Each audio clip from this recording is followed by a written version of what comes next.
Welcome. In this session, we'll be learning about the enzymes of DNA replication in prokaryotes.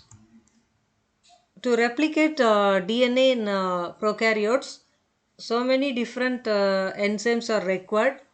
More than 20 different enzymes are required to replicate DNA, which is a complex process. So, in today's session, we'll be learning what are the enzymes needed to replicate DNA in E. coli. So this DNA A protein. So this a major, so many proteins and components are involved like DNA A protein, DNA B protein and DNA C protein. These three major proteins will form the initiator complex in E. coli. The main role of this DNA A protein is to recognize the origin of replication. In the DNA double helical strand, DNA A protein will recognize the origin of replication, that is the REC region. Okay, so it can recognize a specific base sequence, uh, that is the sequence is TTAT sequence. So this sequence is called as the DNA A box. There are several A boxes are located near the REC region. The role of this A protein is to go and bind to this REC region in E. coli. 10 to 12 molecules of this DNA A protein will go and bind to this DNA A boxes in the REC region. By binding to this REC, the DNA A proteins will disrupt hydrogen bonds between the complementary base pairing in the area near to REC region. That is the AT rich region. So nearer to this REC region, the region will be having the sequence of base pairs having AT rich bonds. So this DNA A proteins will give a stress to open the double helical structure, uh, so that DNA B protein, that is the helicase protein, can go and bind to this REC region with the help of this DNA C protein. So all these three proteins, DNA A, DNA B and DNA C proteins, are helps in the unwinding of the double helical structure into single stranded DNA, so that in the single stranded DNA the single strand binding proteins can go and bind. Okay, so the major role of this DNA A protein is to go and bind to this REC region. Next, the helicase, it is also called as DNA B protein. It will go and bind to REC with the help of DNA C protein. Helicase helps in the unwinding of the DNA double helix, generating single strands of DNA. It unzips the strands by breaking the hydrogen bonds. This is a energy requiring process which uses ATP. Okay, so this is the T7 bacteria of which where this also requires the binding of this helicase and other primase proteins. Okay, then single strand binding proteins, SSB. The role of this SSB binding protein is it has to stabilize the unwound DNA helix. So helicase has opened the DNA double helical structures. So now it should not rewind again. So in order to prevent that rewinding, this SSB binding proteins will go and bind only to the single stranded DNA helix, so that the single strands will be stabilized for the action of DNA polymerase to take place. So it will bind to the single strand DNA and protects it from nuclease activity. Okay, it this DNA SSB protein will help to stabilize the single stranded DNA form of replication. So binding of this one SSB monomer will stimulate the binding of other SSB binding proteins to the single strand. So thereby it will be exhibiting a cooperative binding. So binding of one single strand monomer will stimulate the binding of other monomers. Okay, so like a cooperative binding. So in the absence of this SSB proteins, DNA single strands can form hairpin structures by intrastrand base pairing, which will prevent or arrest the DNA synthesis. So this binding of this SSB protein is very important for the action of polymerase to do its work. Okay. So these are the major enzymes involved in DNA replication. DNA primers, which is responsible to synthesize the RNA primers. Then DNA ligase, which will seal the nicks in the helical structure. Then DNA polymerase, three polymerases are there: DNA polymerase 1, DNA polymerase 2, and DNA polymerase 3. All these have all polymerization role and proofreading and editing actions. Okay. Then due to that, leading and lagging strands will be synthesized. Helicase is also required. Okay. Then single strand binding proteins. So these are the major proteins and enzymes involved in DNA replication. Okay. Topoisomerases. Topoisomerases are responsible for either creating or relaxing the supercoiled DNA. So here you can see the binding of this topoisomerase. Okay. So it catalyzes the interconversion of relaxed and supercoiled DNA, knotted DNA and unknotted DNA. So the role of this topoisomerase is to stabilize the double helical structure. It removes the positive supercoils. Okay. There are two types of topoisomerase 1 and topoisomerase 2. So this topoisomerase 1 and 2, these classified according how it is going to make a nick. Okay, whether it is going to give a single cut in one strand, or it is going to give a double cut. Okay, in a double strands cut, single strand cut, or it is going to make double strand cut. And in that single strand cut, whether one strand is going to enter, or it is going to allow both the strands to enter. So in that way only it differs as topoisomerase 1 and topoisomerase 2. Okay. This actually the supercoiling. In E. coli, the DNA molecules are circular, twisted and compacted through a process called supercoiling. In E. coli, you can see negative supercoiling. It means that DNA is twisted about its axis in the direction opposite to the direction of right-handed double helix. So if the twist is in the opposite to the direction of right-handed double helix, means it is negative supercoiling. In E. coli you can find negative supercoiling. This supercoiling helps to bring the close proximity of DNA, which are widely separated in the chromosomes. So due to the supercoiling, all the DNA pieces will be brought close in together. Okay. This The role of this topoisomerase is to either introduce supercoils, or it has the role to relax the supercoils. Now in type 1 topoisomerase, it will cut a single strand in the double DNA double helix. In the DNA double helix, it will give a single cut in one strand. It will introduce negative supercoil and it does not require any ATP. Okay. This topoisomerase will reversibly cut a single strand double helix, and they have both nuclease, that is strand cutting, and ligase activity. So it has got cutting activity as well as it will seal that cut. So both the activities are there, but it does not require any ATP for this break. Okay. So this is how it will do its role. So a helical structure is there. In this double helical structure, it does not have, the DNA will not have any power of rotation in the ends. Okay, there is no possible rotation, you can see. Then after the binding of this topoisomerase 1, it will give a cut. Okay, it will give a cut in the near the phosphate region, and now this ends of this DNA can be rotated related to each other. Okay, now after this cut made by topoisomerase 1, they can able to rotate with each other. So you can see this the other strand can move along with the cut. Okay, so it will allow one of the other strand, uncut strand, will move over through the cut strand.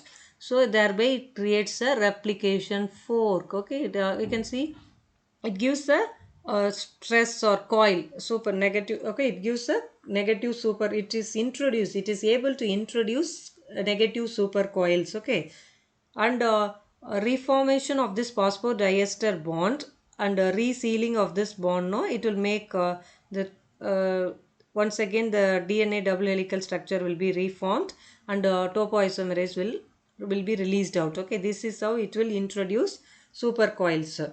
So in the relaxed form, this is the circular DNA.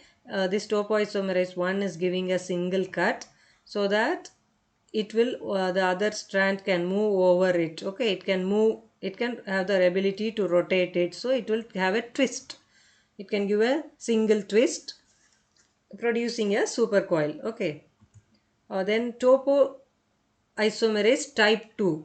Okay, the other name for this topoisomerase type 2 is DNA gyrase. DNA gyrase is a type 2 topoisomerase. This type of topoisomerases can introduce negative supercoiling by making double strand breaks. That is the difference between this topoisomerase 1 and 2. One will give single cut, 2 topoisomerase 2 can give double strand cut. It requires ATP. Okay, so the this topoisomerase will go and tightly bind with this double helical structure, and it gives a double cut.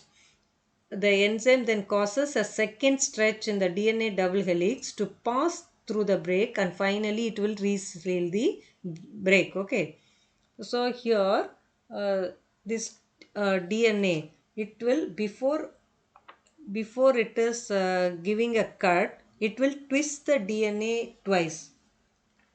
It will twist the DNA twice to introduce supercoils. Okay, that is a major role here. Can you see the supercoils? So the circular DNA, which is of no supercoil, that is, it is in the relaxed state. After the binding of this gyrase, it fold this DNA twice, two times it will fold to make it, so that supercoil, two reactive supercoils are created. Then it gives a double cut, okay, double strand cut, so that uh, both the strands can move along with the other strand, they can pass through this break, and finally it gets resealed. Okay, it will pass through, it will move through the break and it will be resealed. This type of topoisomerase is found in E. coli, which has the unusual property of being able to introduce negative supercoils into the relaxed circular DNA using ATP as the energy for their energy source. Okay, so this is the role of this.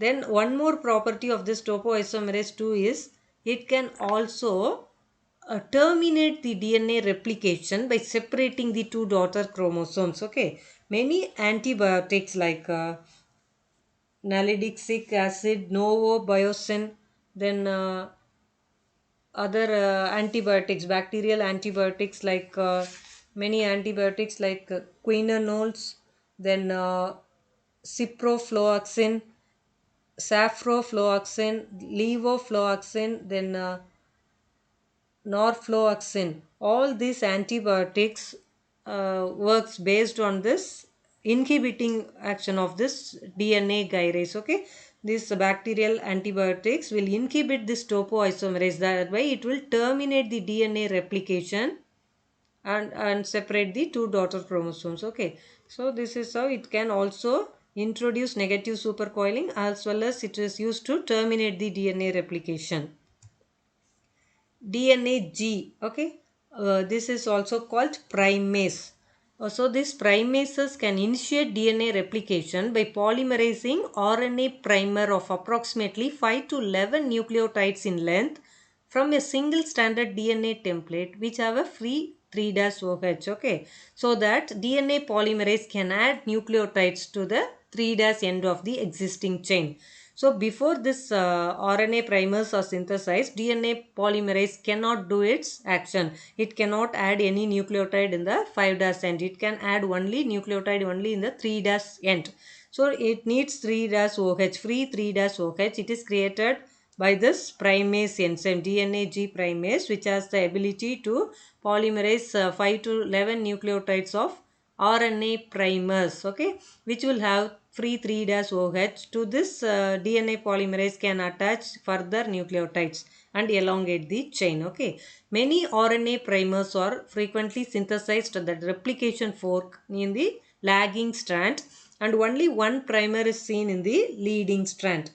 So in a leading strand you can find a single primer, and in Okazaki fragments you can find so many primers, okay.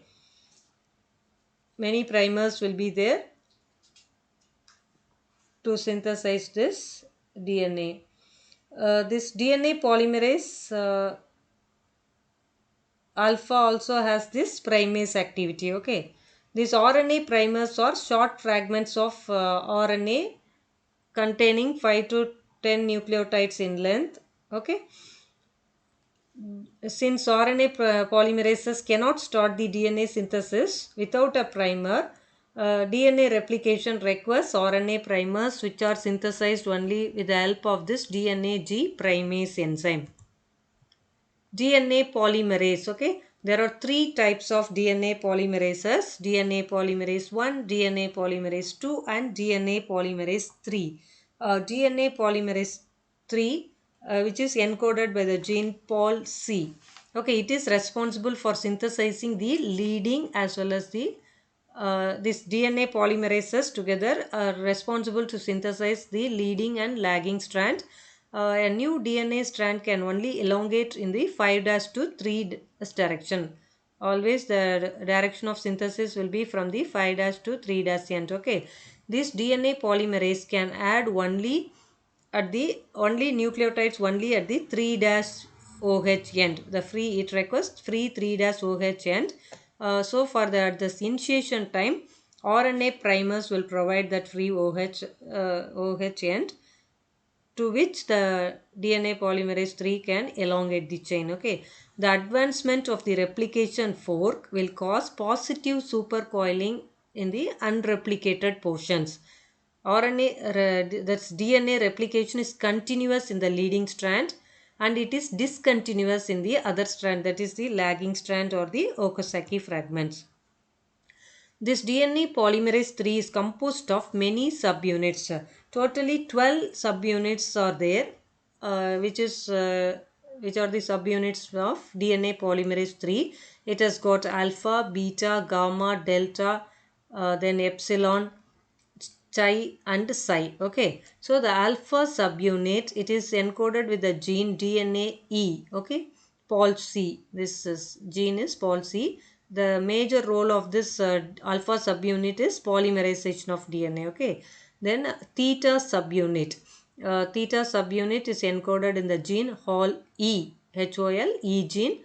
Then it is responsible for the dimerization of the subunits of DNA polymerase 3. Then TOE subunit. TOE subunit is encoded in the gene DNA X, which is also the role to dimerization of subunits in the DNA. And beta subunit, it is encoded in the gene DNA N. The major function of this DNA beta subunit is having a sliding function. It can slide, that is DNA polymerase can have the movement in the template strand, okay. So this beta subunit is responsible for the sliding function and movement of DNA polymerase 3 in the template strand, okay. Then the other subunits are gamma subunit and delta, delta dash, and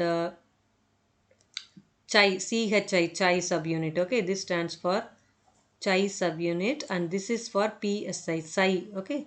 These subunits are encoded in the gene DNA X, HOL-A gene, HOL-B gene, HOL-C gene, and HOL-D gene. All these subunits are responsible for the clamping action of this DNA polymerase 3, okay. So it have a ability to clamp the DNA so that it will not fall from the template. So clamping action. Then one more subunit is there, that is epsilon subunit, which is present and encoded in the gene DNA Q gene. it has got the editing or proofreading function. So 3' to 5' exonuclease activity is there. So these are the 12 major subunits which are composed in DNA polymerase 3. Okay. So this DNA polymerase is the most complex polymerase enzyme which contains more than 10 different subunits, and it is the principal enzyme of replication. It can synthesize the leading strand. Okay, among the three polymerases, this DNA polymerase 3 is responsible to synthesize the leading strand, and uh, okay, uh, DNA polymerase 1 will synthesize the lagging strand, that is the Okazaki fragments. All these three bacterial polymerase will have this 3' to 5' exonuclease activity, that is the proofreading activity. So proofreading activity is present in all the types of this DNA polymerase 1, 2 and 3. Okay. So these are the subunits of this DNA polymerase 3, and the two proteins theta and tau protein, two subunits of theta and two subunits of tau protein hold two DNA polymerase 3 complexes together on each of the replicating strand. Okay, it is responsible for this dimerization of this DNA subunits. Polymerase 1. Okay, DNA polymerase 1 is encoded in the gene POL-A. It is primarily involved in the editing activities, 3' to 5' exonuclease activity. Apart from this 5' to 3' exonuclease activity, that is the repair activity, proofreading or repair activity, it has also got 3' to 5' exonuclease activity and polymerization activity. So all these three activities are seen in this enzyme DNA polymerase 1. It can replace RNA primers with the nucleotides. Okay, it is responsible to remove the RNA primers. Then DNA polymerase 2, which is encoded in the protein POL-B. DNA polymerase 2 is involved in DNA repair activity, that is 5' it has got 5' to 3' exonuclease activity, and it can also polymerize the structural gene at 3' OH end. It removes RNA primers, mismatched base pairs, and it can also fill the gaps in the single stranded DNA. DNA ligase. This DNA ligase is encoded by the gene LIG gene, which joins together all the Okazaki fragments on the lagging strand. It requires NAD. Ligase generates a phosphodiester bond between a free 5' phosphate of one Okazaki fragment and a free 3' hydroxy of the preceding Okazaki fragment. Thereby it connects the phosphate and OH groups, that is the sealing action. Okay, ligase will seal all the single stranded nicks in the newly synthesized lagging strand to make it into a continuous strand. Okay, so these are the major enzymes required to these are the major enzymes and proteins which are required for the DNA replication process in prokaryotes. Okay, so the major enzymes are DNA polymerase 1 to DNA polymerase 1, DNA polymerase 2 and DNA polymerase 3, and it requires DNA G primase protein, then DNA helicases, SSB binding proteins, then the two types of topoisomerase, that is topoisomerase 1 and topoisomerase 2. Finally, this DNA ligase will join all the Okazaki fragments which are present in the lagging strand with the help of energy depending processes. Okay, it requires energy. ATP in the ATP is required for this process. So hope you would have understood about the enzymes involved in the replication process in prokaryotes. Okay, thank you for watching this video. Subscribe and support the channel Biochemistry DSP.